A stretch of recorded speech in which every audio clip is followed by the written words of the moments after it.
할렐루야. 오늘도 우리가 주님의 말씀을 믿음 가운데 붙잡을 수 있는 우리 은성의 성도님들이 되시기를 주님의 이름으로 축복합니다. 오늘은 책임감 있는 사랑이라고 하는 제목으로 여러분과 말씀을 나누려고 합니다. 사랑하는 은성의 성도 여러분, 하나님께서는 우리를 믿음 안에서 하나의 가족으로 불러주셨습니다. 교회는 그래서 그저 단순히 모이기를 힘쓰는 공동체가 아닙니다. 하나님 아버지의 사랑으로 연결되어 있는 공동체입니다. 그래서 오늘 본문 말씀 디모데전서 5장의 말씀에서는 이렇게 사도 바울은 서로가 서로를 어떤 모습으로 대해야 하는지, 교회 공동체는 어떤 모습으로 살아가야 하고 어떻게 서로를 도우며 살아가는 삶의 모습이 정말 건강한 교회 공동체이고 그리스도인인지 그것에 대해서 우리에게 교훈하고 있습니다. 그래서 오늘 말씀 가운데 그저 단순히 신앙인은 이러한 모습이야 라고 이론적으로 설명하고 끝나는 것이 아니라 삶으로서 어떻게 살아내야 하는지 그것에 대해서 분명히 우리에게 제시하고 있다라고 하는 것입니다. 그래서 오늘 말씀을 통하여서 사도 바울이 디모데를 향해서 이야기해 주었던 것처럼 오늘 이 이야기들을 통하여서 우리도 이 삶의 모습 가운데 신앙인으로서 살아가는 모습이 어떠해야 하는지를 다시 한 번 더 점검하고 이 말씀을 마음 가운데 새겨서 정말 그리스도인으로서 살아갈 수 있는 우리 모든 성도님들 되시기를 주님의 이름으로 축복합니다. 그래서 말씀 가운데 가장 먼저 우리가 신앙생활을 하면서 가장 먼저 점검해 볼 것은 우리는 어떠한 관계를 맺으면서 신앙생활을 하고 있는지를 우리는 점검해 보아야 한다라고 하는 것입니다. 오늘 본문 말씀 1절과 2절 말씀에는 이렇게 이야기하고 있습니다. 늙은이를 꾸짖지 말고 권하되 아버지에게 하듯하며 젊은이에게는 형제에게 하듯하고 늙은 여자에게는 어머니에게 하듯하며 젊은 여자에게는 온전히 깨끗함으로 자매에게 하듯하라 라고 이야기를 합니다. 1, 2절 말씀 안에 너무나도 중요한 진리가 담겨져 있습니다. 그것이 무엇인가 하면요, 늙은이들에게는 아버지에게 하듯하고 그리고 젊은이에게는 형제를 대하듯이 하고 늙은 여자에게는 어머니에게 대하듯 하고 젊은 여자에게는 자매를 대하듯이 온전하게 자매를 대하듯이 대해야 한다라고 이야기를 하고 있습니다.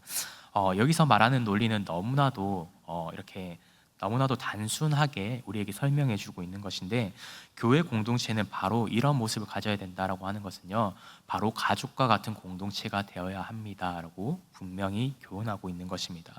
그저 단순히 겉으로 보기에 형제님, 자매님 이야기하고 집사님, 권사님, 장로님, 전도사님, 목사님 이렇게 부르는 것으로 그치는 것이 아니라 정말 그들의 마음 가운데, 그들의 행동 가운데, 그들의 중심에는 나와 같은 가족이구나 라고 하는 마음으로서 서로를 대해야 한다라고 하는 것을 오늘 말씀은 우리에게 이야기하고 있습니다. 우리가 세상의 기준으로서 모임을 가질 때는요, 대부분 이러한 모습을 가질 때가 많습니다. 이 사람이 나와 대화하기에 적당한 사람인가? 이 사람이 정말 이 사람의 나이나 이 사람의 외모나 이 사람이 가지고 있는 어떠한 재능적인 것들이나 이 사람이 가지고 있는 영향력들을 고려하면서 나와 가까이 살아갈 수 있는 사람이구나, 아니 이 사람은 조금 거리를 둬야 되는 사람이구나 라고 하며 살아가는 것이 오늘 우리의 사회적인 모습입니다. 그러나 말씀은 분명히 우리에게 이야기하고 있습니다.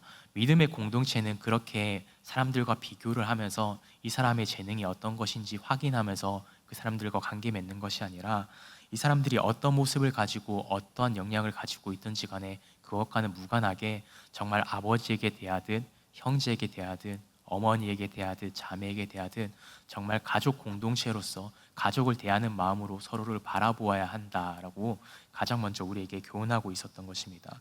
그래서 우리가 그저 단순히 교회 공동체 가운데 나오셨을 때 형제와 자매들을 부르고 우리 집사님, 권사님들 서로 교제를 나누실 때 형식적으로 그냥 집사님, 권사님 이렇게 인사를 나누는 것이 아니라 정말 서로의 관계 속에서 존중의 마음과 서로를 향한 정말 책임의 마음을 가지고 사랑의 마음을 가지고서 서로를 바라볼 수 있는 정말 은성의 성도님들이 되시기를 주님의 이름으로 축복합니다.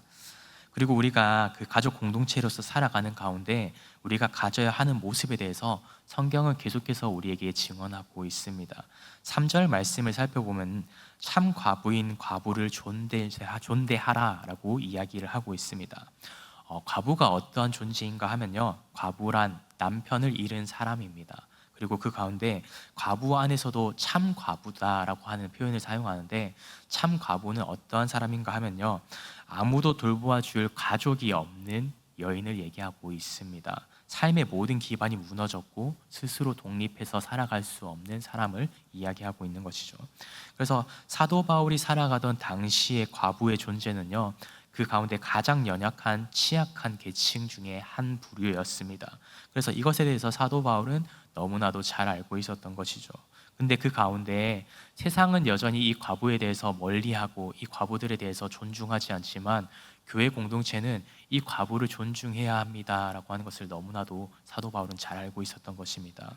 사도 바울이 그저 단순히 여인들을 좋아해서 이 여인들이 더 빨리 더 많이 챙김을 받아야 됩니다라고 얘기하는 것이 아니라, 교회 공동체가 가져야 하는 가장 첫 번째 모습은 바로 이것이라고 소개하고 있었던 것입니다. 가장 연약한 자들, 가장 스스로 뭔가 할 수 없는 사람들을 책임져야 한다라고 하는 것입니다. 그래서 예수님께서도 산상수훈에서 말씀하실 때 이런 표현을 사용하셨습니다. 심령이 가난한 자들에게는 천국이 그들의 것입니다 라고 얘기하셨고, 애통하는 자들은 위로를 얻을 수 있습니다 라고 말씀하셨습니다. 그리고 의에 줄이고 목마른 자들은 그들이 배부를 것입니다 라고 얘기하셨습니다. 예수님께서도 말씀하시고 예수님의 공생의 모든 사역 가운데 증언해 주셨던 것은 힘있고 능력 있는 사람들과 함께 하시지 않고요, 그 가운데 가장 연약한 사람들, 가장 부족한 사람들, 그들과 함께 하시며 그들을 위로하셨던 것을 사도 바울은 분명히 기억하고 있었던 것입니다. 그리고 초대교회 공동체 가운데 그런 모습을 가지지 않는다면 예수 그리스도를 닮아 살아갈 수 없다라고 하는 것을 분명히 깨달아 알아가고 있었던 것입니다.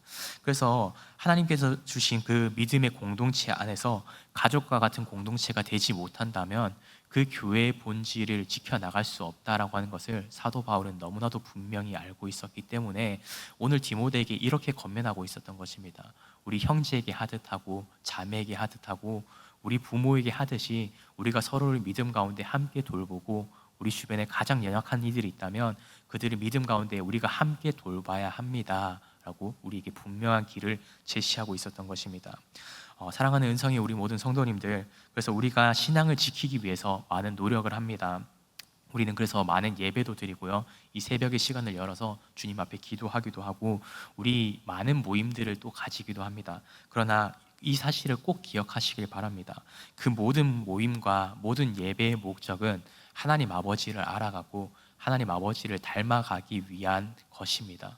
그래서 하나님 아버지를 닮은 그 마음을 가지고서 정말 우리가 믿음 가운데 그 은혜를 나만 가지고 살아가는 것이 아니라, 조금 부족하고 조금 연약한 이들이 우리 주변에 있다면 그 은혜와 사랑을 함께 나눌 수 있는 믿음의 공동체로 살아갈 수 있는 우리 은성의 성도님들이 되시기를 주님의 이름으로 축복합니다. 그래서 우리가 말씀을 그냥 듣고 끝나는 삶이 아니라 정말 그 말씀을 은혜로 받을 수 있는 우리들 되길 소망합니다. 그리고 9절 말씀부터는 이제 도와주어야 하는 대상에 대해서 구체적으로 그 기준이 어떠한 것인지 우리에게 제시해 주고 있습니다. 어떤 과부는 도와주어야 하고 어떤 과부는 스스로 이겨내야 하는지에 대해서 9절 말씀 이후에는 우리에게 기록하고 있는데, 9절 말씀에 과부로 올릴 사람은 나이가 60세가 넘어야 한다라고 얘기하고 한 남편의 아내였던 사람이어야 한다라고 이야기를 합니다. 여기서 정한 기준은 그냥 특정한 어른들만 도와주어야 한다라고 이야기하고 있는 것이 아닙니다. 도움을 줄 때 단순히 도움이 필요하기에 돕는 것이 아니라 하나님 앞에 정한 기준대로 살아왔던 사람, 그리고 그러한 삶을 살다가 어려움에 처한 가족들을 돌보라라고 분명히 성경은 이야기하고 있습니다. 그래서 11절 말씀에는 또 젊은 과부에 대해서 이야기하고 있는데, 젊은 과부는 명단에 넣지 말아야 된다라고 이야기하고 있는 것은 그가 그냥 단순히 젊기에 도와주지 않아야 한다라고 하는 것이 아니라, 그가 여전히 아직도 스스로 일어날 힘이 존재하는 사람이기 때문에 명단에 넣지 말아야 된다라고 이야기하고 있는 것입니다. 그래서 스스로 자립할 수 있는 사람임에도 불구하고 그 스스로 자립할 수 있는 것을 그냥 우리가 도와줌을 통해서 자립하는 것을 이렇게 경험하지 못하게 하는 것은, 오히려 우리가 그 믿음을 우리가 그냥 단순히 내 믿음으로써 그 사람을 챙긴다라고 생각할 수도 있지만, 분명한 것은 그 사람의 믿음을 성장시켜주지 못한다라고 얘기하고 있는 것이죠. 그래서 이 가운데 우리에게 분명히 증언하고 있는 것은요, 하나님이 세워주신 교회라는 가족 공동체 가운데 우리는 세워졌습니다. 그리고 그 가운데 분명한 것은 우리가 도와줄 수 있는 자원은 무궁무진하지 않다라고 하는 것입니다. 언제나 그 자원은 한정적이라고 하는 겁니다. 근데 그 한정적인 자원 안에서 우리가 어떤 대상을 우리가 위로해야 되고 어떤 대상을 지원해야 되고 어떤 대상과 그 사랑을 더 많이 나누어야 되는지 선택과 집중을 해야 한다라고 하는 것이죠. 그리고 그 가운데 분명한 것은 지혜를 가지고서 사람들을 돌보아야 한다라고 하는 것입니다.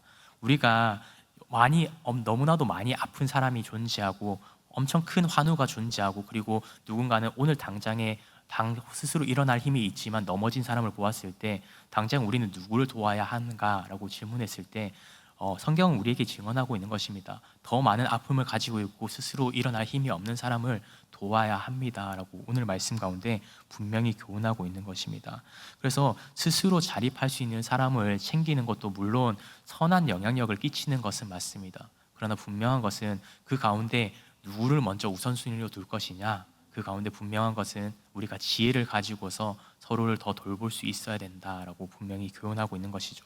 그래서 그 가운데 스스로 일어날 힘이 있는 사람이라면, 자립할 수 있는 사람이라면 스스로 일어날 수 있게끔 우리는 그 가운데 그 사람을 그냥 일으켜 세워주는 것이 아니라 그 사람을 위해서 기도하고 그 사람을 위해서 일어날 힘을, 용기를 주고 힘을 북돋아 주는 것까지 그 역할을 감당하는 것이 우리의 모습과 우리의 과제라고 분명히 우리에게 교훈하고 있는 것입니다. 그리고 우리가 마지막으로 16절 말씀을 한 번 더 살펴보면, 믿는 여자에게 과부와 친척이 있다면 자신이 도와주고 교회의 짐이 되지 않도록 해야 된다라고 이야기합니다. 이것은 그냥 단순히 방치의 모습이 아니라 그 과부를 오히려 도와주는 것이다라고 이야기하고 있는 것이죠. 그래서 금방 말씀드렸던 것처럼 스스로 일어날 수 있는 사람임에도 불구하고 그 사람이 스스로 일어날 수 있게끔 도와주는 것이 우리의 역할이지, 이 사람을 우리가 일으켜주고 무작정 이 사람을 도와주어야 한다라고 하는 것은 정말 지혜롭지 않게 도와준다라고 하는 것입니다. 우리가 이것에 대해서 한 번 더 점검할 수 있는 우리들 되기 원합니다. 그래서 정말 그 가운데 아픔이 있는 사람들을 발견했을 때 우리가 해야 되는 것은 그 사람을 위해서 기도하고 그 사람을 위해서 중보하는 것입니다. 그리고 그 사람이 우리가 지속적으로 관찰하고 관심을 가질 때 스스로 일어날 힘이 없는 사람이 발견된다면 그 사람을 위해서 우리가 최선을 다해서 그 사람을 도와주는 역할을 감당해야 된다라고 하는 것을 사도 바울은 디모데에게 권면하고 있었습니다. 오늘 우리도 교회 공동체 가운데 그러한 믿음으로 살아갈 수 있기를 간절히 소망합니다. 그래서 우리가 분명한 것은 가족 공동체로서 살아갈 때 교회 공동체가 가족 공동체로 살아가야 하는데, 그 가운데 그저 단순히 사랑을 주기만 하는 것은 정말 참된 사랑의 모습이 아닐지도 모릅니다. 오히려 그 가운데, 그 사랑의 모습 가운데는 분명한 책임이 필요하고 책임 있는 돌봄이 필요하다라고 하는 것입니다. 내가 도울 수 있다면 도울 수 있겠지만 그 가운데 정말 도움이 더 절실한 사람들을 먼저 돕고 그 가운데 사랑을 가지고 나아갈 때 정말 우리는 그 믿음의 사랑을 함께 나눌 수 있게 되는 것입니다. 사랑의 모습 가운데는 되게 많은 사랑의 모습이 있습니다. 우리는 근데 교회 공동체 가운데 그냥 일방적인 헌신의 사랑만을 요구할 때가 사실 너무나도 많이 있습니다. 그러나 일방적인 사랑의 모습은요, 오히려 책임 없는 사랑이 될 수도 있습니다. 책임 없는 사랑의 모습은요, 그저 단순히 쾌락을 쫓는 모습일지도 모릅니다. 책임 없는 사랑은 나만을 위한 이기적인 사랑이 되기도 합니다. 이것에 대해서 사도 바울은 계속해서 그 경각심을 가지고 디모데에게 권면하고 있었던 것입니다. 오늘 우리도 그래서 이것에 대해서 조금 더 분명히 기억하길 바랍니다. 교회 공동체는 분명히 가족과 같은 공동체이지만 그 가운데 그냥 단순히 이 사람을 내가 먹여 살려야지가 아니라 정말 이 사람이 성장할 수 있도록 도와주고, 이 사람이 정말 그 가운데 넘어져서 힘이 없을 때 우리가 그 사람을 일으켜 줄 수 있는 것이 정말 교회 공동체의 역할이라고 분명히 우리에게 이야기하고 있습니다. 그냥 내가 원하는 방식으로 사랑하고 내가 원하는 방식으로 이 사람을 도와주는 것이 아니라 정말 이 사람에게 필요한 것들을 주고 제시해 주는 것이 교회의 모습이다라고 성경은 우리에게 이야기하고 있습니다. 그래서 우리가 서로가 서로를 대할 때, 서로가 서로를 사랑으로 대하고 교제하고 나아갈 때 우리가 서로에 대한 책임을 가질 수 있는 우리 은성의 성도님들이 되시기를 간절히 소망합니다. 그냥 한쪽의 책임을 다해야 돼라고 하고 그 책임을 모두 다 전이하는 것은요, 어떻게 보면 건강한 관계를 맺어가지 못한다라고 하는 것이죠. 그래서 오늘 말씀에 그렇게 이야기해 주셨던 것처럼 서로가 서로를 향한 책임을 다하고 살아가게 되었을 때, 그래서 서로가 서로를 배려하는 사랑의 모습을 가지게 될 때 교회 공동체는 훨씬 더 건강해지고 교회의 본질을 찾아갈 수 있다라고 성경은 우리에게 제시하고 있습니다. 그래서 오늘 우리가 믿음의 삶을 살아갈 때 그저 단순히 사랑을 가지고 있기 때문에 일방적으로 사랑을 베푸는 것이 아니라 서로가 서로의 관계 속에서 건강한 사랑을 나누고 서로가 서로 관계 속에서 건강한 교제를 나눌 수 있는 우리 은성의 성도님들이 되시기를 주님의 이름으로 축복합니다. 그 마음을 가지고 주님 앞에 나아갈 수 있는 우리들 되기를 간절히 소망합니다. 기도하겠습니다. 사랑과 은혜 주님 감사합니다. 오늘도 우리에게 주님의 그 말씀으로 우리의 삶을 인도하시니 감사합니다. 하나님께서 우리를 그냥 하나의 그룹으로 불러주신 것이 아니라 하나님의 가족으로 그리스도의 몸된 교회로 책임 있는 사랑을 실천하는 공동체로 불러주셨음을 다시 한번 고백합니다. 하나님은 우리 안에는 아직도 관계를 무겁게 여기고 사랑보다는 편함을 쫓고 섬김보다는 기대만을 쫓아 살아가는 모습들이 있습니다. 주님, 그러한 연약한 모습을 주님, 우리 마음을 주님께서 하나님 아버지 다시 한 번 더 점검할 수 있는 은혜 허락하여 주시옵소서. 이제는 우리 마음 가운데 늙은이들을 아버지처럼, 젊은이를 형제처럼, 어머니처럼 품고 자매처럼 순결하게 바라볼 수 있는 믿음의 모습을 가질 수 있도록, 믿음의 태도를 가질 수 있도록 우리 마음 가운데 믿음의 뿌리를 내려주시옵소서. 사랑이란 이름 가운데 정말 책임을 외면하지 않게 해주시고 책임이란 이름으로 사랑을 놓치지 않게 하여 주시옵소서. 내가 도울 수 있는 한 사람을 피하지 않게 해주시고 교회가 감당할 진짜 필요한 그런 도움들을 외면하지 않도록 주님 인도해 주시옵소서. 그래서 서로가 서로에게 짐을 덜어주고 정말 그 공동체 가운데 교제함 가운데 그리스도의 삶을 세워가는 믿음의 공동체가 되길 원합니다. 주님, 우리의 삶 가운데 주님께서 값없이 부어주셨던 그 은혜와 사랑을 그저 단순히 아무에게나 흘려보내는 것이 아니라 정말 필요한 그 자리 가운데, 정말 책임감이 있는 그 자리 가운데 사랑과 은혜를 흘러 넘치게 될 때 정말 하나님 아버지 주님의 복된 믿음의 공동체로, 정말 가족의 공동체로 세워질 수 있는 우리 은성의 모든 성도님들이 될 수 있도록 주님 인도해 주시옵소서. 우리에게 그러한 사랑과 책임을 허락해 주신 주님을 의지하며 오늘 하루도 믿음 가운데 살아가길 소망하오니 주님, 우리의 삶을 인도하여 주시옵소서. 예수 그리스도 이름으로 간절히 기도드립니다. 아멘.